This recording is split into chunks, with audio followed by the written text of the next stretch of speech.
Okay, sixth grade.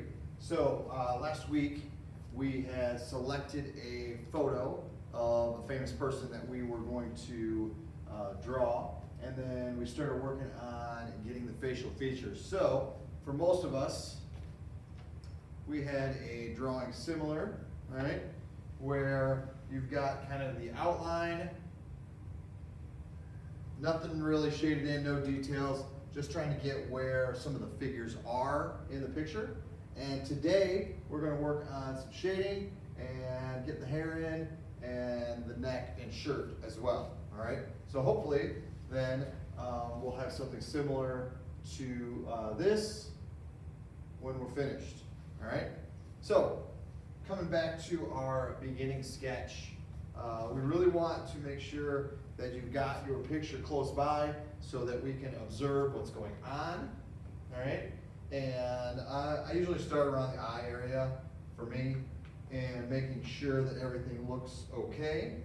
And so we have our pupil in here that usually gets some dark shading. It's always good to start with the values that are a little lighter and work our way to getting a little bit darker and darker. So she has some pretty dark eyes. I'm going to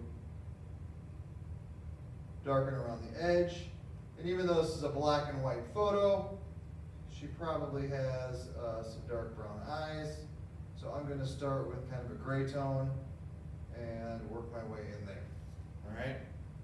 I will go around and add more dark as I go, but I'm going to start working on the eyelashes. So on this side, they kind of start from the top, bend down a little bit, and then I just kind of have to look. And hers are very, very dark, so you can't see a whole lot of the lines. So I'm just going to kind of start to fill those in to make them just a little bit darker. On the bottom, there's a little bit of ridge along the edge of the eye, and these eyelashes go up and kind of work their way down. And then I'm going to start looking at some shading. So along the inside of the eye, because the white of your eye is not ever all white, we're going to start to get some shading in there. We have where the tear duct is at.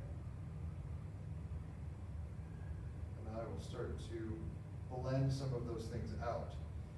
When I start working with the shading above the eye and for the eyebrow, I really want to think about how these hairs go. They are tiny, and they are going in this direction towards this ear. And I'm just going to kind of fill this space with some of those lines. All right. And then I really want to look at some of the shadows, and I'll start shading around this area. We have some dark shadows in here, same on the other side. So this is what's going to start to define the nose. And I can put a line there in the beginning, but I really don't want to leave it there. I want to make sure that it gets blended out. So again, I'm going to stay with small lines.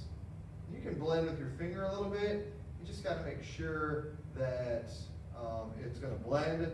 If you have small lines together and you are working on the pressure of your pencil, how hard you are pushing down, then if you go to blend these out, they will kind of blend a little smoother. If you have lines all over the place, this stuff's not going to blend very well because they are not close and going in the same direction, keeping it nice and tight.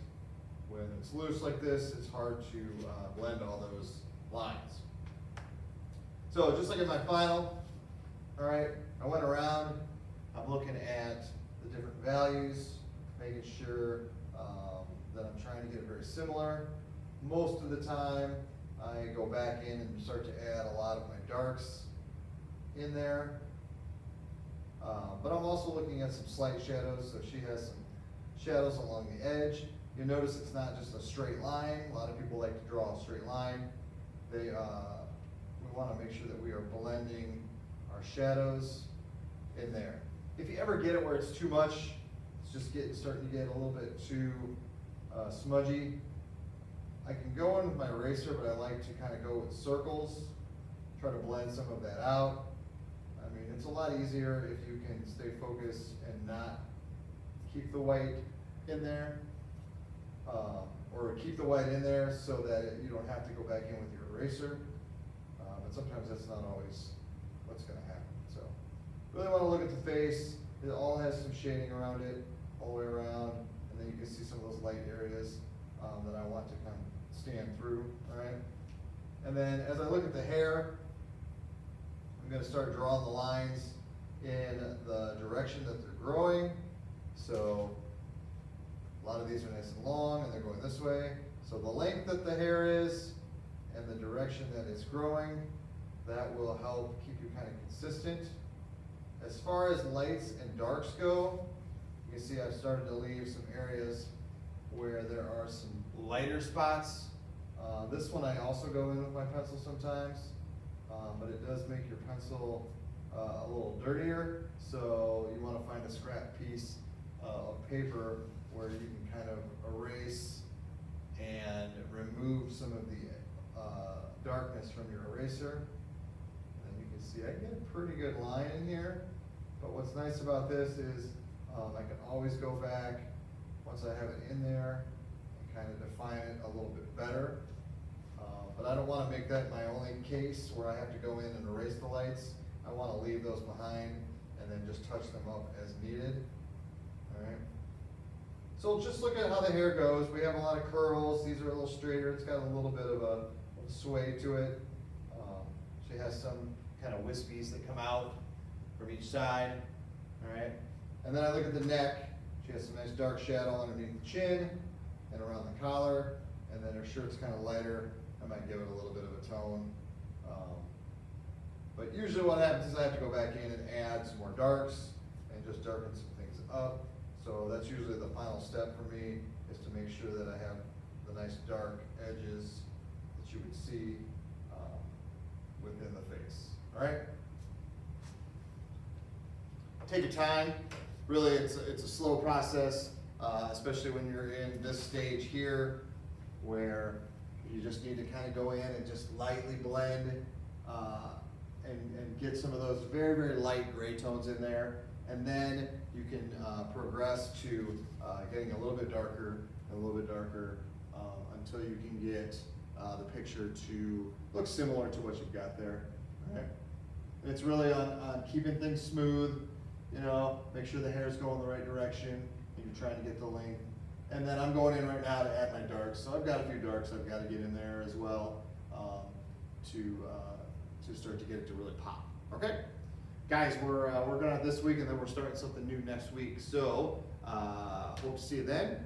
If you got questions, email me and we'll see you next time.